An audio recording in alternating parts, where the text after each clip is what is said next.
Hello everyone, welcome back to our channel English माध्यम।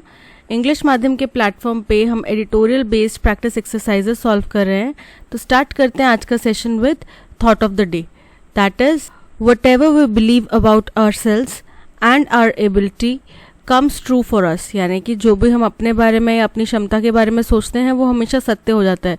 इसी के बारे में गौतम बुद्ध की भी एक स्टेटमेंट है या एक कहें कि थॉट है। वो कहते हैं कि if you think you can और if you think you can not, both are correct, you are right the either way. मतलब कि आप अगर सोचते हैं कि मैं नहीं कर सकता और आप अगर सोचते हैं मैं कर सकता हूँ, दोनों ही चीज़ें आप सही बोल रहे हैं, सही सोच रहे हैं। क्यों? क्योंकि ये सारी की सारी जो सिस्टम है वो आपके बिलीफ के ऊपर काम करता है। अगर आप अपना बिलीव्स, अपने ऊपर विश्वास बना के रखेंगे और निरंतर प्रयास करते रहेंगे तो सफलता अवश्य ही आपके साथ होगी। चलिए स्टार्ट करते हैं। The United States and China this week took a much needed step towards repairing their relationships. अब आपको पता है यूएस चाइना के रिलेशनशिप्स कोविड-19 के बाद से कुछ ज़्यादा ही बदतर होते जा रहे हैं, बिकॉज यूएस बहुत ज़ोर शोर से प्रयास कर रहा है कि चाइना के ऊपर वर्ल्ड लेवल पे कार्रवाई की जाए, क्योंकि उनके अनुसार जो ये यूएस की ख़राब स्थिति हुई है और जो इकोनॉमिक स्लोडाउन आया है कोविड-19 की वजह से, वो सारा का सारा चाइना के ऊपर उसका ब्लेम डालना चाहते हैं। ठीक है, तो उसके बाद से यूएस चाइना के रिलेशनशिप्स खराब चल रहे हैं। तो ये बहुत बड़ा एक कदम उठाया गया इस हफ्ते, जब यूनाइटेड स्टेट्स और चाइना के बीच में रिश्ते सुधार करने के लिए as Antony Blinken visited Beijing. Antony Blinken जो है वहाँ के यूएस के सेक्रेटरी हैं, ठीक है, वो उन्होंने बीजिंग यानी कि चाइना की सेंटर बीजिंग का दौरा किया। The first visit by US secretary of state since 2018। 2018 के बाद से ये पहले किसी यूएस सेक्रेटरी की विजिट है बीजिंग की या चाइना की। The main takeaway from the visit, जो सबसे मुख्य बात सामने आई इस विजिट से, during which he met with Chinese president Xi Jinping, जिसके दौरान वो चाइनीज प्रेसिडेंट से भी मिले जिनका नाम है Xi Jinping, was their agreeing on the need for stability in ties. बोल रहे हैं वो जो सबसे मुख्य बात, जो सबसे मुख्य एक इस बात से एक अच्छी इस मीटिंग से एक अच्छी बात निकल कर आई है, वो ये है कि दोनों ही देशों ने अग्री करा है कि हमें अपने रिश्तों में सुधार लाने की, स्टेबिलिटी लाने की ज़रूरत है। Mister ji told Mr. Blinken that the international community was concerned about the current state of relations। तो मिस्टर जी यानी कि जो प्रेसिडेंट है चाइना के, उन्होंने मिस्टर ब्लिंकन जो कि यूएस सेक्रेटरी हैं, सेक्रेटरी ऑफ स्टेट हैं, उनको ये कहा कि इंटरनेशनल कम्युनिटी यानी कि सभी देश, दुनिया के कई सारे देश जो हैं वो चिंतित हैं हमारे बीच के रिलेशंस, जो करंट स्टेटस है हमारे बीच का रिलेशंस का, उसको लेकर। क्यों? And does not want to see conflict और कन्फ्रंट्रेशन। और कोई भी देश यूएस चाइना के बीच में किसी भी प्रकार का मतभेद या वाद विवाद नहीं देखना चाहता। ठीक है, Mr. Blinken said following the talks that both agree on the need to stabilize our relationships। Mr. Blinken ने इस मीटिंग के बाद में ये कहा कि दोनों ही देशों ने अग्री करा है कि हमारे रिश्तों को स्टेबलाइज करने की ज़रूरत है। Differences no doubt remain and the visit expectedly did not yield breakthroughs on contentious issues। बोल रहे हैं कि डिफरेंसेस मतलब कुछ बातों पे तो मतभेद अभी भी बरकरार है, ठीक है, और वो नो डाउट रहेंगे। दो देश हैं, दोनों का अपना अपना ओपिनियन है। अब एक घर में दो व्यक्ति, अगर चार व्यक्ति हैं तो चारों में से कोई भी दो भी कभी किसी एक बात पे सहमत हो ऐसा ज़रूरी नहीं है। ठीक है, ये भी हो सकता है कि कोई एक सपोज करो कि आपके घर में कोई एक रूम है, उसकी डेकोरेशन का या उसका कुछ नक्शा चेंज करने की भी बात की जा रही है, तो भी उसमें भी चार अगर व्यक्ति हैं तो चारों के अलग अलग ओपिनियन होंगे। तो ये तो दो देशों की बात है, तो ये कोई डाउटफुल नहीं है, कोई चिंता की बात नहीं है। पहले ही पता था कि डिफरेंसेस तो रहेंगे, और लेकिन क्या हुआ कि जो एक्सपेक्ट किया जा रहा था वैसा हमें उपज या वैसा हमें आउटपुट नहीं मिल पाया। और जो कंटेंशियस इश्यूज हैं यानी कि बहुत ज़्यादा विवादास्पद जो इश्यूज हैं, जैसे कि such as US export curbs, जो यूएस ने एक्सपोर्ट कर्व्स लगाए हैं, चाइना के ऊपर एक्सपोर्ट कर्व्स लगाए हैं यानी कि रोक लगाई है, विवादास्पद जो भी मसले हैं और ताइवान का मसला, इनके ऊपर अभी भी मतभेद बरकरार हैं, बट स्टिल थोड़ी बहुत बातचीत से कुछ नतीजा ज़रूर, मतलब थोड़ा इम्प्रूवमेंट ज़रूर निकला है. But the very fact that Mr. Xi met with the visiting US diplomat was a clear sign of progress given the cancellation of Mr. Blinken's visit in February. बोल रहे हैं लेकिन जो ये फैक्ट है कि मिस्टर जी एक यूएस डिप्लोमेट से मिले जो उनके देश आए हुए थे विजिट पे, ये क्लियरली इंडिकेट करता है कि इन रिश्तों को सुधारने की तरफ कदम उठाए जा रहे हैं. क्योंकि इससे पहले फरवरी में मिस्टर ब्लिंकन ने विजिट करना था, जो कि उनकी विजिट कैंसिल हो गई थी, and the ranker that followed the shooting down of Chinese spy balloon. और इसके बाद क्या हुआ कि इसके बाद एक और विद्वेष यानी कि एक और आर्ग्यूमेंट स्टार्ट हो गया, जिसमें क्या हुआ, क्यों स्टार्ट हुआ, क्योंकि यूएस आर्मी ने एक चाइनीज स्पाई बलून को शूट डाउन किया था. ठीक है. As Mr. Blinken put it, the objective was to strengthen high-level challenges of communication. जैसा कि मिस्टर ब्लिंकन ने कहा कि इस पूरी मीटिंग का मकसद यही था, इसका ऑब्जेक्टिव यही था कि स्ट्रेंथ किया जाए जो भी हमारे हाई लेवल पे कम्युनिकेशन में जो भी चैलेंजेस आ रहे हैं, यानी कि उच्च स्तर की जो बातचीत रुकी हुई है उसको मजबूत किया जाए, मतलब उस बातचीत को चालू करने की कोशिश की जाए. To make clear our positions and intentions in areas of disagreement. और हमारा जो भी इस पे स्टैंड है, जो भी डिसएग्रीमेंट्स के एरियाज हैं उन पे हमारा स्टैंड क्या है, अभी हम कौन से पॉइंट पे स्टैंड करते हैं, क्या हम उसमें आगे बातचीत करने को तैयार हैं या नहीं तैयार हैं, क्या हम वहाँ पे अपने जो ओपिनियन है उसको थोड़ा सा मॉड्यूलेट करने के लिए तैयार हैं या नहीं तैयार हैं. तो ये सारी चीज़ें क्लियर करने के लिए इसका ऑब्जेक्टिव था. And to explore areas where both might work together on shared transnational challenges. और ऐसे एरियाज को एक्सप्लोर करना जहाँ पे दोनों देश एक साथ मिलजुल कर काम करें, ताकि दोनों देशों को जो भी चैलेंजेस फेस करने पड़ रहे हैं उनको एक दूसरे की मदद मिल सके, सपोर्ट मिल सके.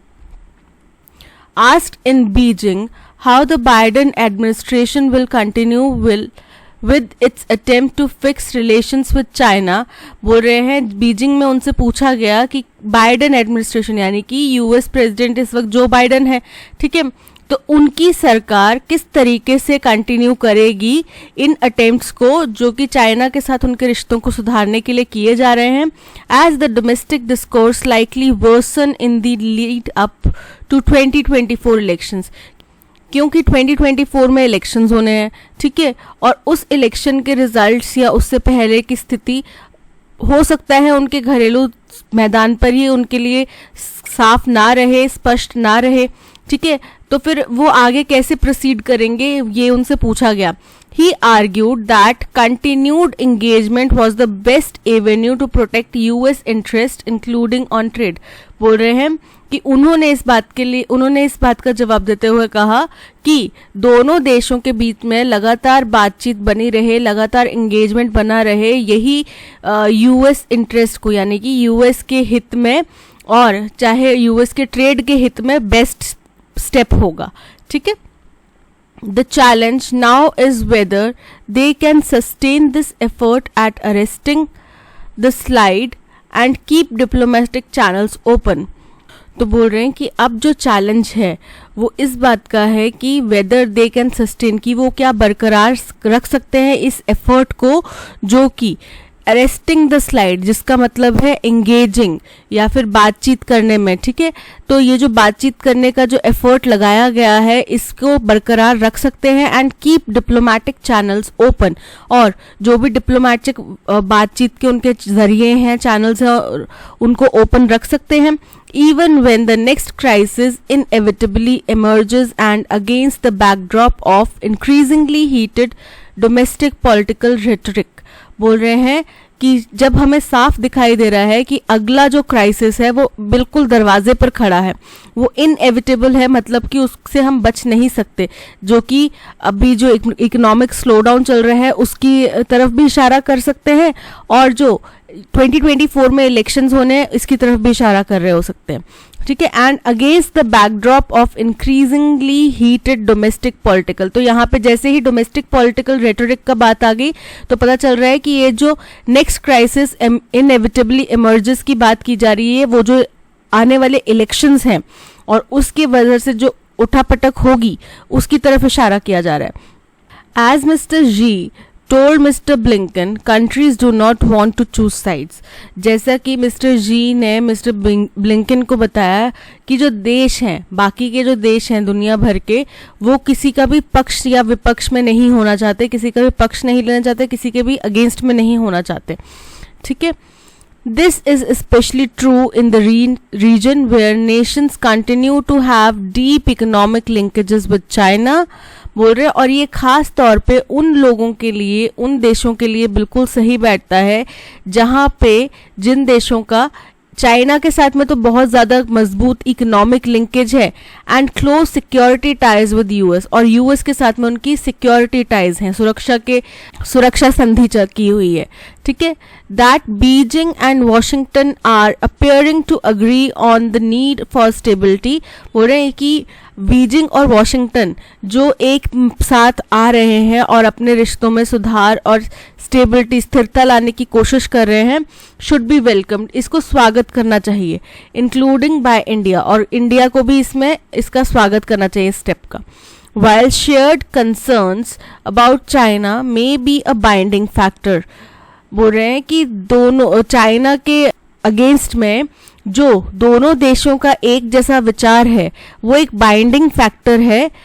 The India US relationship today has acquired, वो एक बाइंडिंग फैक्टर है और इसी वजह से इंडिया यूएस रिलेशनशिप जो है वो आज की डेट में a deeper and broader scope, एक ज़्यादा गहरा, ज़्यादा मजबूत रिश्ता हो गया है और इसमें बहुत ज़्यादा नई स्कोप, नई उम्मीदें निकलकर सामने आती हैं, which will be affirmed this week during Prime Minister Narendra Modi state visit, और ये ज़्यादा कंफर्म और ज़्यादा मजबूत हो जाएगी बात जब प्राइम मिनिस्टर नरेंद्र मोदी इसी महीने, इसी हफ्ते जो है यूएस का विजिट करेंगे इन new agreements expected in the defence domain and in technology cooperation.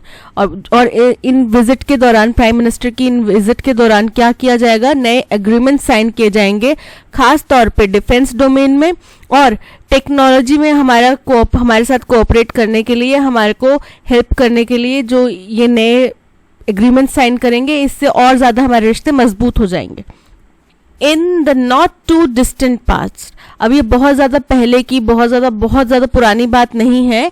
High level visits from Washington to Beijing may have evoked some unease in New Delhi, बोल रहे हैं जब हाई लेवल विजिट्स जो हुई थी वॉशिंगटन से बीजिंग की तरफ, तो क्या हुआ था दिल्ली में, न्यू दिल्ली में, यानी कि हिंदुस्तान में एक चिंता का, एक अनीस का एक माहौल बन गया था, जिसमें कि उनको चिंता सताने लगी थी कि इन दोनों के देशों के बीच के शायद रिश्ते और अगर अच्छे हो गए तो हमारे अगेंस्ट में ये फैक्टर काम कर सकता है। Particularly during the short lived G2 phase during the Obama administration, खास तौर पे जो बहुत छोटे समय के लिए एक G2 वाला फेज आया था। G2 मतलब ग्लोबल 2, यानी कि चाइना और यूएस आपस में इतने मजबूत संबंध बना लें कि ये केवल दो ही देश एक दूसरे को कंप्लीट करने के लिए काफ़ी हों और फिर बाकी देशों से सबसे ज़्यादा मजबूत बन जाएंगे, ठीक है। और ये फेज कब आया था, ओबामा एडमिनिस्ट्रेशन के दौरान, यानी कि जिस टाइम पे ओबामा जो है वो प्रेसिडेंट थे उस टाइम पे आया था, but that is no longer the case. लेकिन आज की डेट में हमें पता है कि ये केस नहीं हो सकता, ये केवल डिप्लोमेटिक रिलेशंस हैं चाइना के साथ में, यूएस के उस तरीके के रिलेशंस नहीं हो सकते जिस तरीके से के इंडिया के साथ में है, बिकॉज दोनों ही देशों में अंतर है, विचारधारा में बहुत ज़्यादा डिफरेंस है। What can be inferred from Antony Blinken statement following his visit to China, जो एंटनी ब्लिंकन ने अपनी स्टेटमेंट दी है अपने चाइना विजिट के बाद में, उसका क्या मतलब निकाला जा सकता है। The US intends to cut all diplomatic relations with China, ये तो गलत हो गया, कट नहीं करना चाहते, थोड़ा मजबूत करना चाहते हैं, स्टेबिलिटी लाना चाहते हैं, तो ये तो कट को देखते ही हमने समझ लिया कि गलत है। The US aims to confront China more aggressively on contentious issues such as US export curbs और ताइवान, ये भी गलत है। उन्होंने बोला कि जैसे कि चाइनीज प्रेसिडेंट ने ये बात बोली कि दोनों देशों के बीच में कोई किसी भी तरह का कन्फ्रंटेशन कोई भी देश नहीं चाहता और हम लोग भी नहीं चाहते, ठीक है।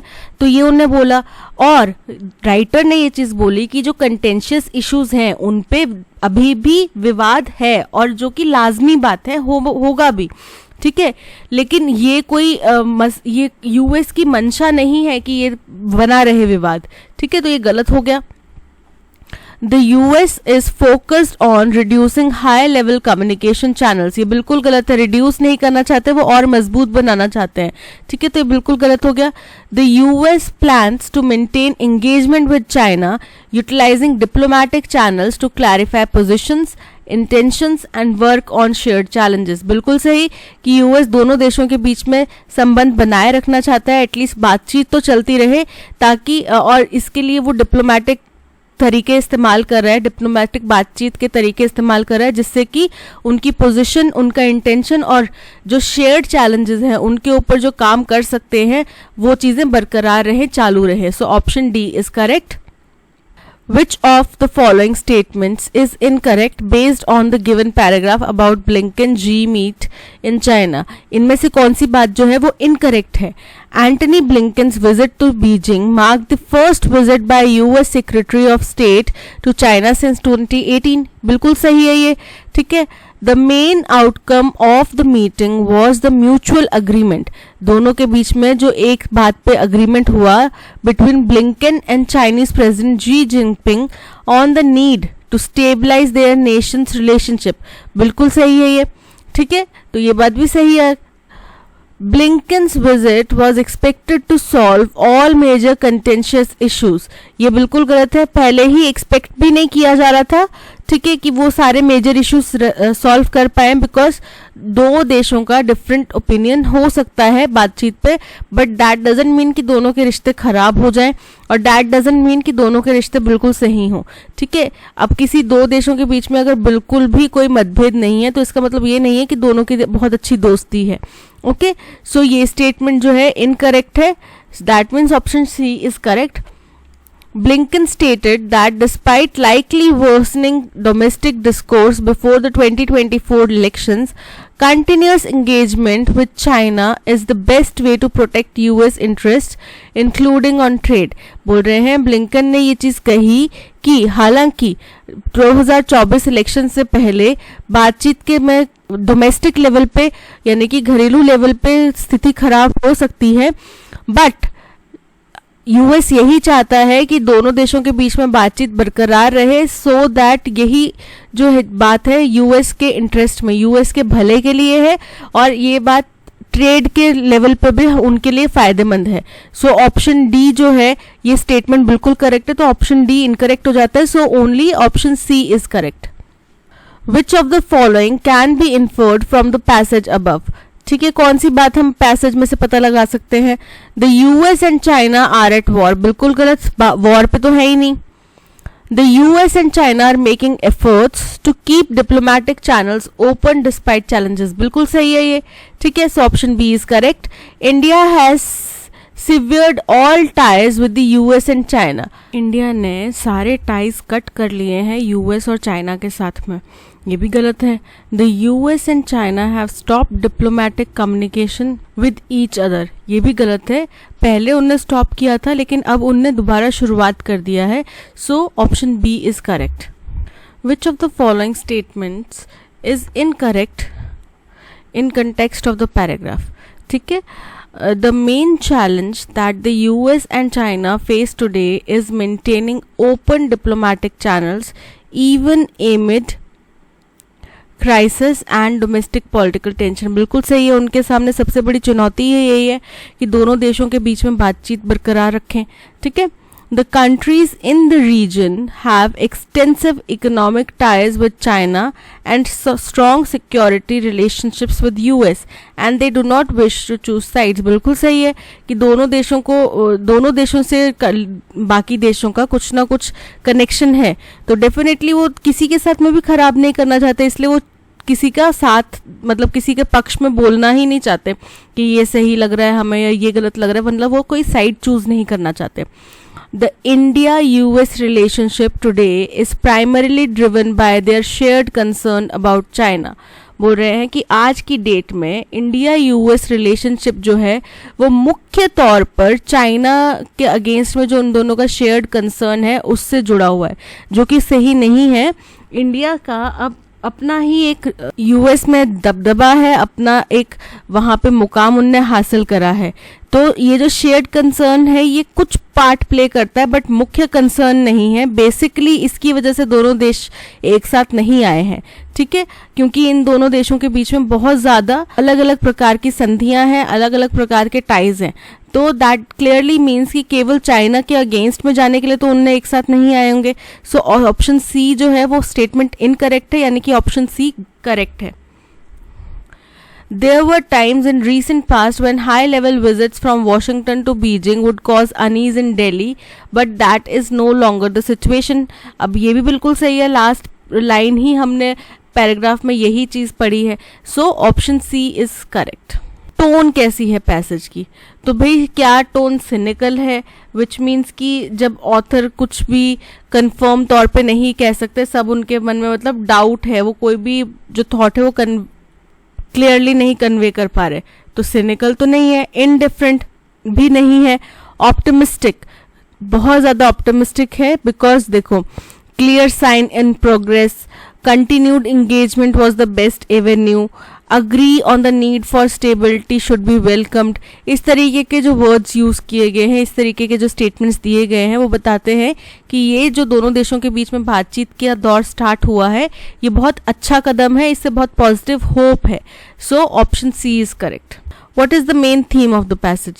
The economic conflicts between US and China, the ongoing diplomatic dialogues between the US and China, the technological advancement in US and China, the military rivalry between US and China. तो सारा का सारा जो पैसेज है वो अभी जो ongoing diplomatic talks चल रही हैं, डायलॉग्स चल रहा है यूएस और चाइना, उसके बीच का बात है, ठीक है. So option B is correct. Which of the following is a synonym for the term contentious? Contentious का मतलब होता है बहुत ज़्यादा विवादास्पद, बहुत ज़्यादा आर्ग्यूएबल, डिबेटेबल, ठीक है. ट्रिवियल, ट्रिवियल का मतलब होता है नगण्य, बिल्कुल जीरो के बराबर, या फिर हम कह सकते हैं बहुत कम वैल्यू वाला, ठीक है.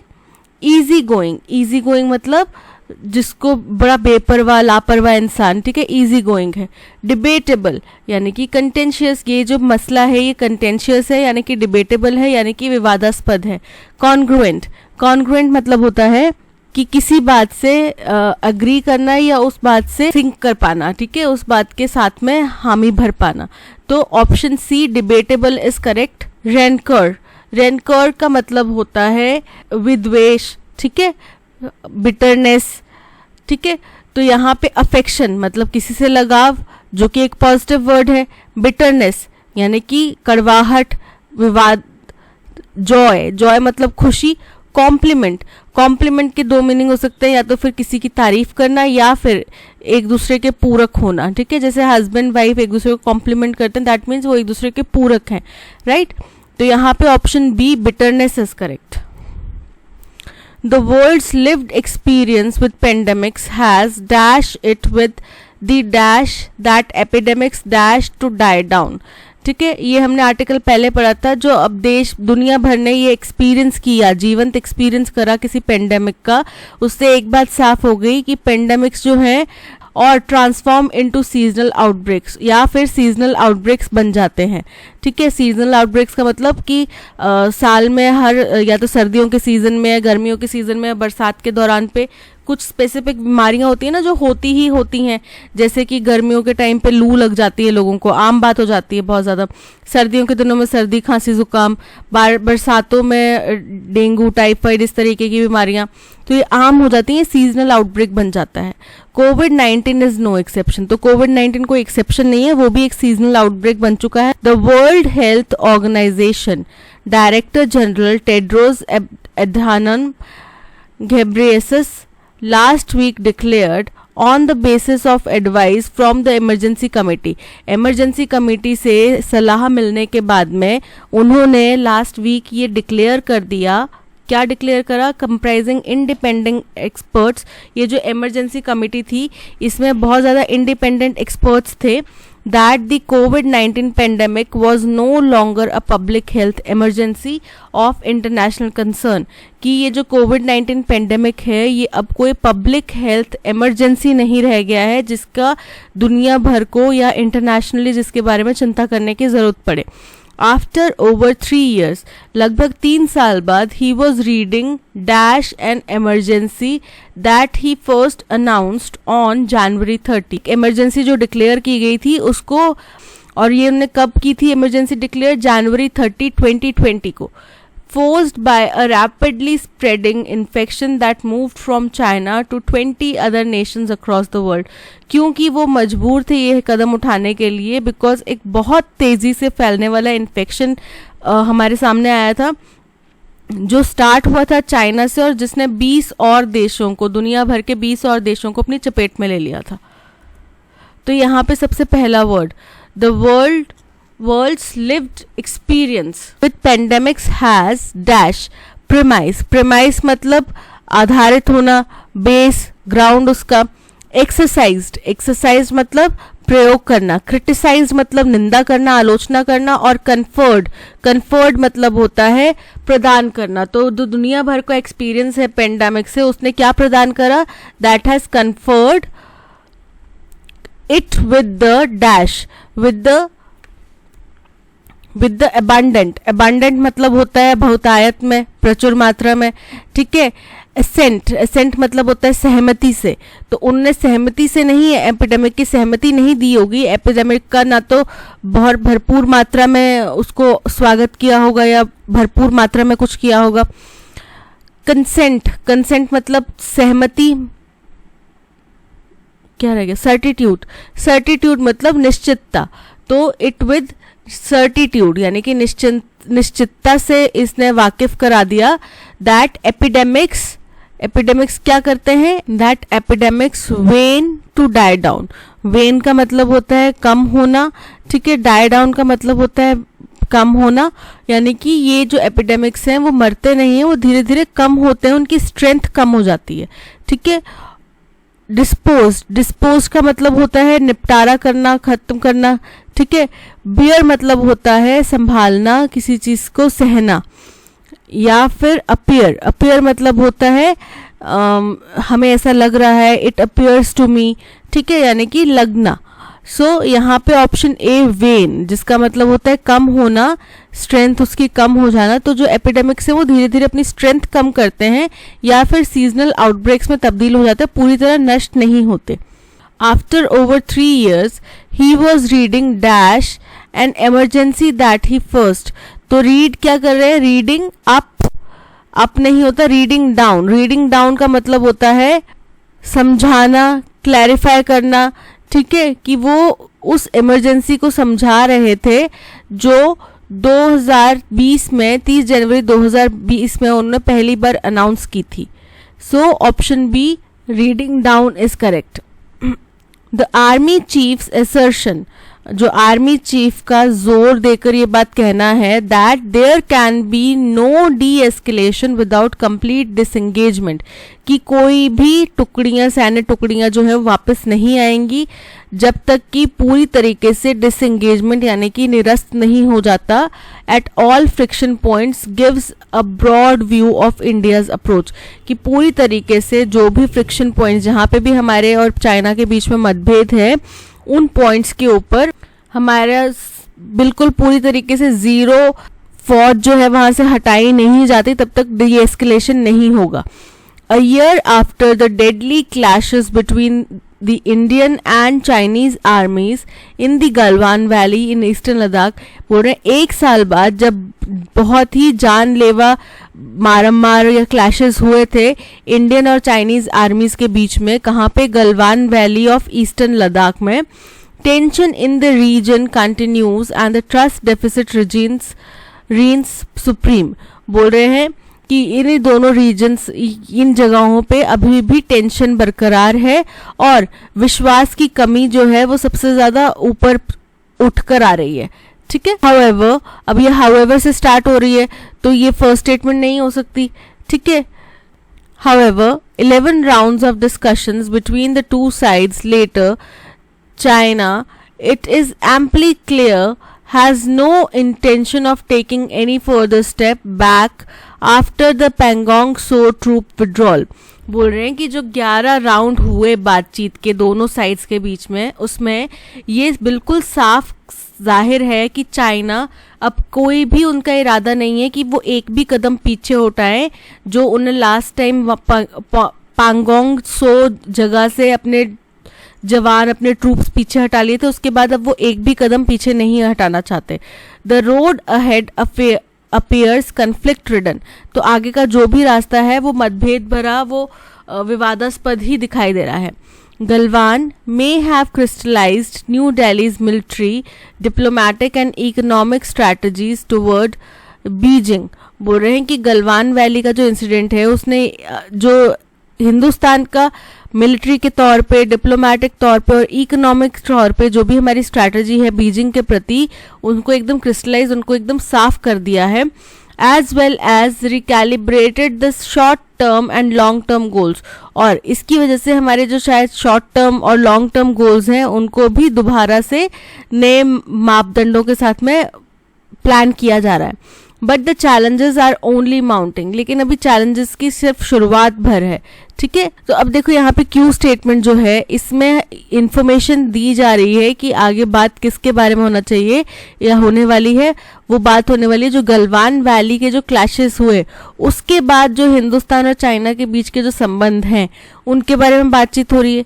तो ये हमारा हो जाएगा फर्स्ट पॉइंट। सेकेंड पॉइंट हो जाएगा कि आर्मी चीफ जो है उनने बहुत स्ट्रांगली ये बात कही है कि किसी भी तरीके की बातचीत या डी एस्केलेशन नहीं होगा जब तक वहाँ पे पूरी तरीके से डिसएंगेजमेंट नहीं होता। फिर इसके बाद आ जाएगा कि हालांकि 11 राउंड डिस्कशंस के ऑलरेडी हो चुके हैं और अब ये नहीं लगता कि चाइना जो है वो एक भी कदम पीछे हटाने को तैयार है, जो कि लास्ट टाइम उनने पांगोंग सो जगह पे अपने सारे ट्रूप्स हटा लिए थे। और फोर्थ पॉइंट है एस की गलवान वैली में जो ये क्लैशेस हुए इनकी वजह से हमारी हिंदुस्तान की जो मिलिट्री लेवल पे, डिप्लोमेटिक लेवल पे, इकोनॉमिक लेवल पे जो स्ट्रैटेजी है बीजिंग के प्रति वो क्लियर हुई, क्रिस्टलाइज हुई, यानी कि क्लियर हुई, और हमने दोबारा से हमारे जो भी संबंध थे और शॉर्ट टर्म और लॉन्ग टर्म गोल्स थे चाइना को लेकर उनको रिकैलिब्रेट किया, यानी कि दोबारा से प्लान आउट करा। तो यहाँ पे अरेंजमेंट बन रहा है QPRS। ठीक है, तो QPRS option C is correct. The minor politician official nexus enjoys immunity.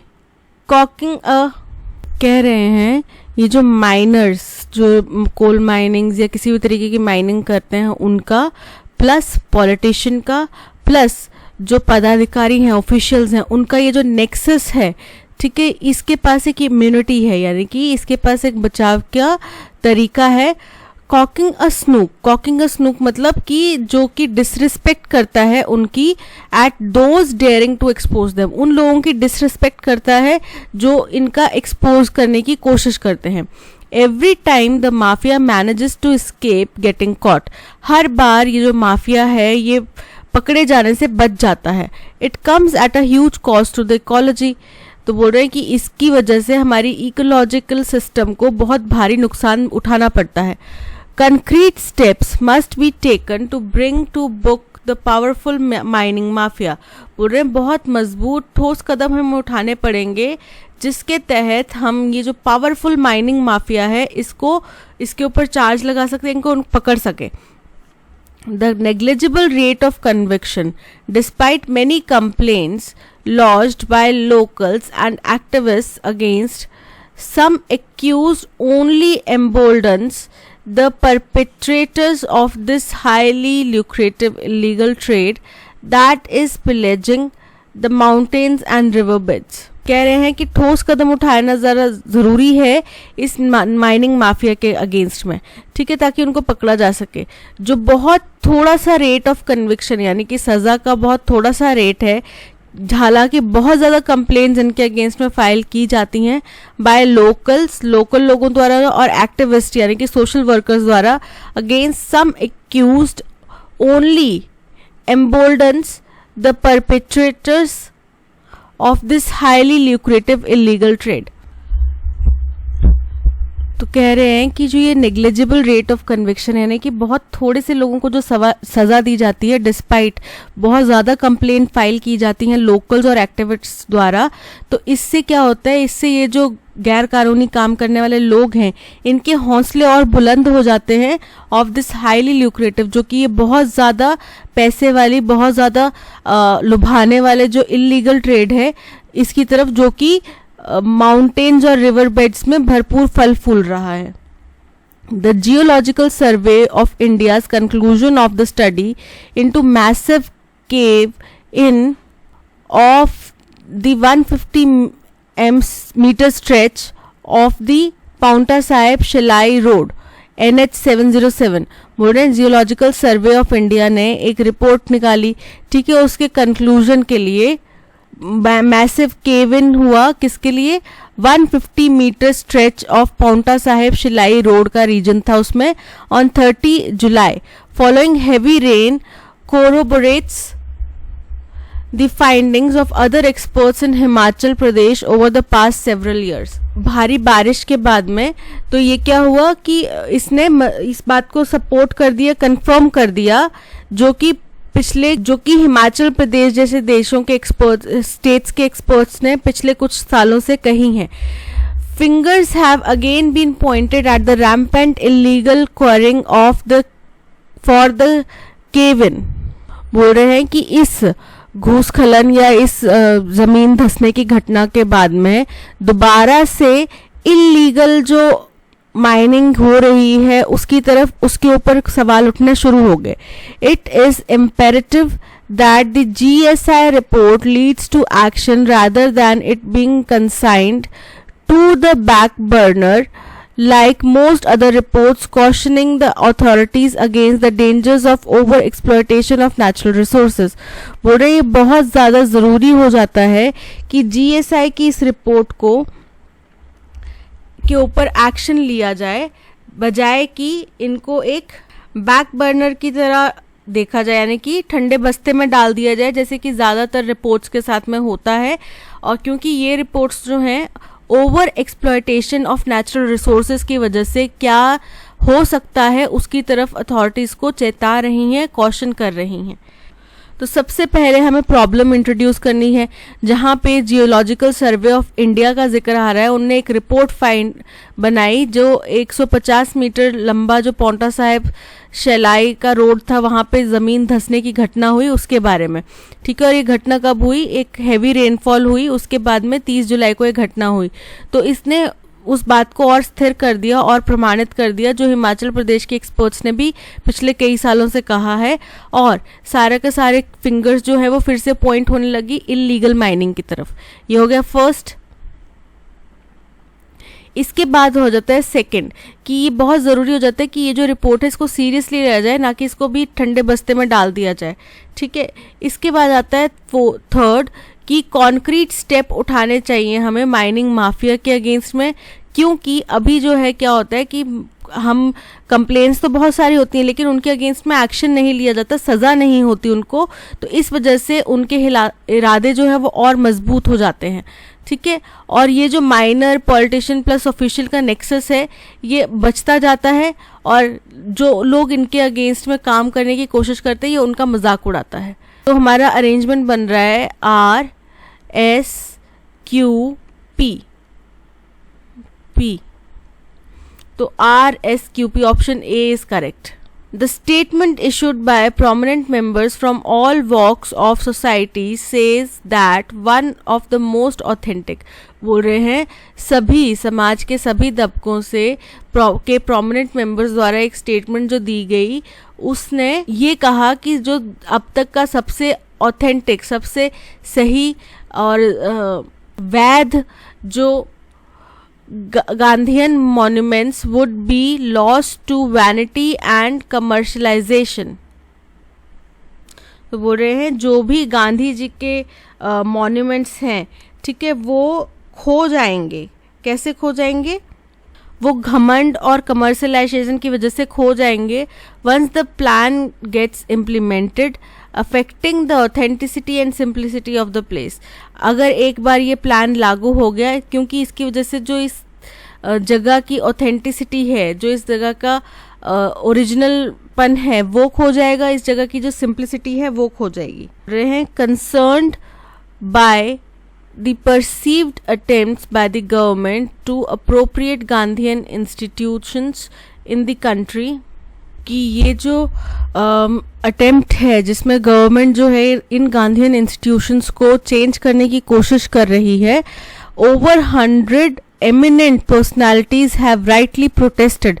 तो इसमें बहुत ज़्यादा, करीब 100 से भी ज़्यादा लोगों ने, प्रोमिनेंट पर्सनालिटीज ने, मतलब बहुत ज़्यादा उच्च लेवल की, हाई लेवल की, जिनको लोग जानते हैं, उस तरीके के लोगों ने इसके बिल्कुल सही तरीके से प्रोटेस्ट करा है इस मूव के अगेंस्ट में, इवन कॉलिंग इट, और इसको यहाँ तक कह दिया है कि ये बापू का, महात्मा गांधी का, फादर ऑफ नेशन का दूसरा असैसिनेशन, यानी कि दूसरा उनका मौत की प्लानिंग की जा रही है, उनको दूसरी बार मारा जा रहा है।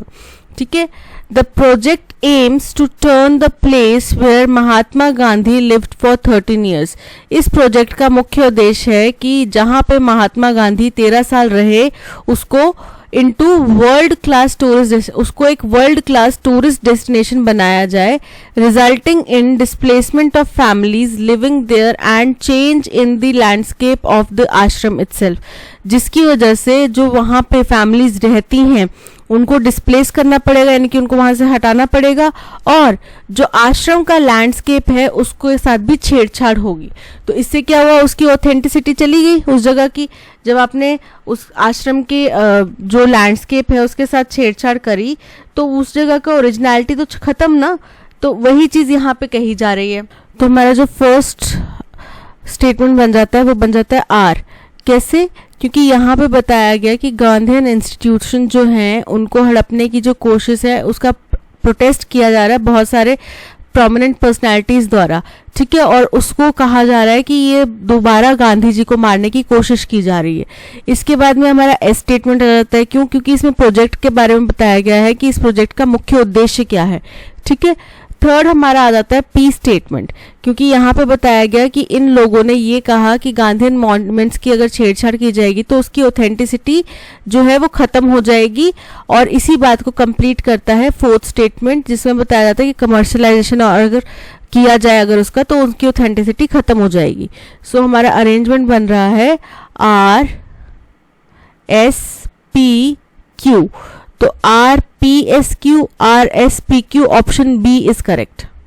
Credit goes to the designer and builder at the helm.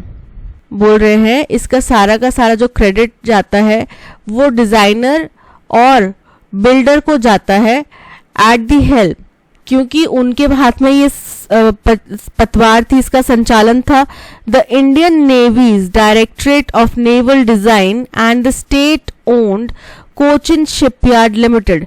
बोल रहे हैं कि सरकार द्वारा चलाई जाने वाली कोचिन शिपयार्ड लिमिटेड और इंडियन नेवी के director of naval design, directorate of naval design, respectively for successfully navigating the delays and price escalations that threatened to rock the boat along the way। तो कह रहे हैं इसका जो सारा का सारा क्रेडिट जाता है वो जाता है डिजाइनर और बिल्डर को, जो इसके जिम्मेदार हैं, जो कि कौन कौन है, Indian navy's directorate of naval design और दूसरे हैं स्टेट ओन्ड कोचिन या shipyard limited.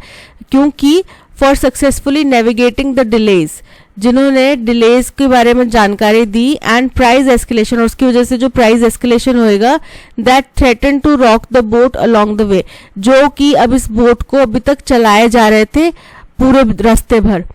Proudly displaying the military might and defence engineering capability of India in the high seas is the country's maiden indigenous aircraft carrier IAC-1। बोल रहे हैं कि अब समुद्र में अपने आप को बहुत प्राउडली प्रेजेंट करते हुए, हमारे जो डिफेंस इंजीनियरिंग की कैपेबिलिटीज़ को दर्शाते हुए, मिलिट्री की क्षमता को दर्शाते हुए, समुद्र में हमारा indigenous aircraft carrier IAC-1 that on Wednesday sailed out for rigorous trials to validate its efficiency, जो कि बुधवार की सुबह ट्रायल के लिए समुद्र में उतरा ताकि वो कितना प्रभावशाली है इसकी टेस्टिंग की जा सके। And in a heart warming affirmation of the acceptance of women officers on board for combat duties, the makers made sure to secure accommodation for them। बोल रहे हैं, और एक बहुत ही दिल को छू देने वाला जो ये घोषणा हुई जिसमें महिला ऑफिसर्स को ऑन बोर्ड किया जाने के लिए, कॉम्बैट ड्यूटीज के लिए ऑन बोर्ड किया जाने का ऐलान किया गया। तो इसके जो मेकर्स हैं उन्होंने एकोमोडेशन के लिए, उनके लिए सुविधाजनक एकोमोडेशन प्रिपेयर करा। It marks an important milestone for this vessel which has been in the making for nearly 20 years। अब ये जो वेसल है जो कि लगभग 20 सालों से बने जा रहा था, उसका एक इम्पॉर्टेंट हमने माइलस्टोन कंप्लीट कर लिया है। Before it is commissioned in Indian navy as INS Vikrant next year. बोल रहे हैं उस 20 साल लगे इसको बनने में, और इसने एक माइलस्टोन अचीव कर लिया अपने इंडियन नेवी में शामिल होने से पहले ही, जैसे कि INS विक्रांत हमारे नेवी में शामिल होगा अगले साल।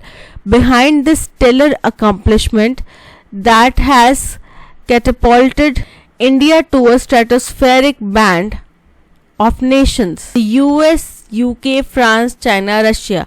तो अब इसने क्या किया, इसके पीछे हमारा जो मुख्य अकम्पलिशमेंट क्या रही कि अब इंडिया उन नेशंस के साथ में खड़ा हो गया है जो कि इस तरीके की टेक्नोलॉजी का दमखम रखते हैं। That is the US, UK, France, China, Russia, equipped with the expertise to manufacture such a warship। It has been a relentless all hands on deck effort। बोल रहे हैं कि हमारे पास भी एक्सपर्ट्स मौजूद थे मैन्युफैक्चर करने के लिए इतने बड़े जहाज को। तो ये बहुत ही ज़्यादा मुश्किल, बहुत ही ज़्यादा रेस्टलेस जर्नी रही। रेस्टलेस इसमें एफर्ट्स लगाने पड़े, सारा टाइम हैंड्स जो हैं वो डेस्क पे ही रहते थे, इस तरीके से उनको मेहनत करनी पड़ी। तो यहाँ पे हमारा अरेंजमेंट हो जाता है। सबसे पहले आता है क्यू पॉइंट। क्यों आता है क्यू पॉइंट? क्योंकि यहाँ पे बताया जा रहा है कि हमारा जो एयरक्राफ्ट कैरियर है वो बुधवार को सेल आउट करा एफिशिएंसी टेस्ट के लिए। ठीक है, इसके बाद आता है एस पॉइंट, क्योंकि यहाँ पे बताया जाता है कि ये जो हमारा समुद्री जहाज समुद्र में उतरा, ये हमारे लिए एक माइलस्टोन अचीवमेंट है। और क्यों है माइलस्टोन अचीवमेंट? क्योंकि इसको बनाने में लगभग 20 साल लगे, और अब ये इंडियन नेवी के पहले इंडियन नेवी में शामिल होने से पहले कुछ टेस्टिंग वगैरह चली जाएगी। ठीक है, जैसे कि अगले साल INS विक्रांत इंडियन नेवी में शामिल हो जाएगा। ये हो गया सेकेंड पॉइंट। थर्ड पॉइंट हमारा आता है पी, क्योंकि इसका सारा श्रेय किसको जाता है? Indian navy's directorate of naval design और कोचिन शिपयार्ड लिमिटेड को। और एंड ये जो था ये बहुत ही हार्ट वार्मिंग यानी कि बहुत ही दिल छू देने वाला इंफॉर्मेशन था कि महिला ऑफिसर्स भी इसमें एक्सेप्ट की जा रही हैं और उनके अकोमोडेशन के लिए भी उस तरीके से बनाई गई हैं चीज़ें। तो अरेंजमेंट बनता है QSPR, QSRP, PQRS, QSPR। Option C is correct. Hefty fines have been recommended. The action taken report would be keenly awaited। बोल रहे हैं बहुत भारी फाइन्स लगाए गए हैं, रिकमेंड किए गए हैं, और जो एक्शन टेकन रिपोर्ट है वो उसका बहुत बेसब्री से इंतज़ार हो रहा है। Feeding a black market fuelled by the booming construction industry. बोल रहे हैं एक ब्लैक मार्केट सी बन गई है, उसको फ्यूल मिल रहा है जो कि कंस्ट्रक्शन इंडस्ट्री में बूम की वजह से मिल रहा है। Sand is a lucrative commodity and hence, तो अब कंस्ट्रक्शन में मिट्टी का इस्तेमाल होता है, सैंड का इस्तेमाल होता है, तो सैंड जो है एक ल्यूक्रेटिव कमोडिटी है, यानी कि इसमें बहुत ज़्यादा पैसा शामिल है, बहुत ज़्यादा लोगों को इसकी तरफ क्रेज है, आकर्षण है। It's mining from the river bed unregulated and rampant in most cases, बोल रहे हैं इसका बिना इलीगल जो माइनिंग की जाती है और बिना सोचे समझे जो माइनिंग की जाती है ज़्यादातर केसेस में, is both pushed and protected by the powerful, इसको बड़े पावरफुल लोगों द्वारा सपोर्ट भी मिलता है और उनसे बचाव भी मिलता है, यानी कि वो उनकी हेल्प भी कर रहे हैं। जो हमने पहले बात करी माइनर पॉलिटिकल और ऑफिशियल नेक्सस की, वो इसी के बारे में हमने चर्चा की थी। The NGT in its latest order has directed the Himachal Pradesh government to hold to account officials in light of the illegal mining in Swan River in Una district। अब स्वान रिवर, ऊना डिस्ट्रिक्ट के स्वान river में illegal mining हो रही है, तो NGT ने अपने latest order में हिमाचल प्रदेश सरकार को ये डायरेक्शन दिया है, ये ऑर्डर दिया है कि जो भी ऑफिशियल्स इसके जिम्मेदार हैं उनके ऊपर सख्त से सख्त कार्रवाई की जाए and brainstorm at the highest levels to check the activity, और सबसे उच्च स्तर पर जितना पॉसिबल हो उतना उच्च स्तर के अधिकारी इसके छानबीन में लगाए जाए। No wonder then that the terror and reach of the sand mafia run deep, बोल रहे हैं इसमें कोई भी शक नहीं है कि जो रेत माफिया है उसका आतंक और उसकी पहुंच बहुत गहरी है।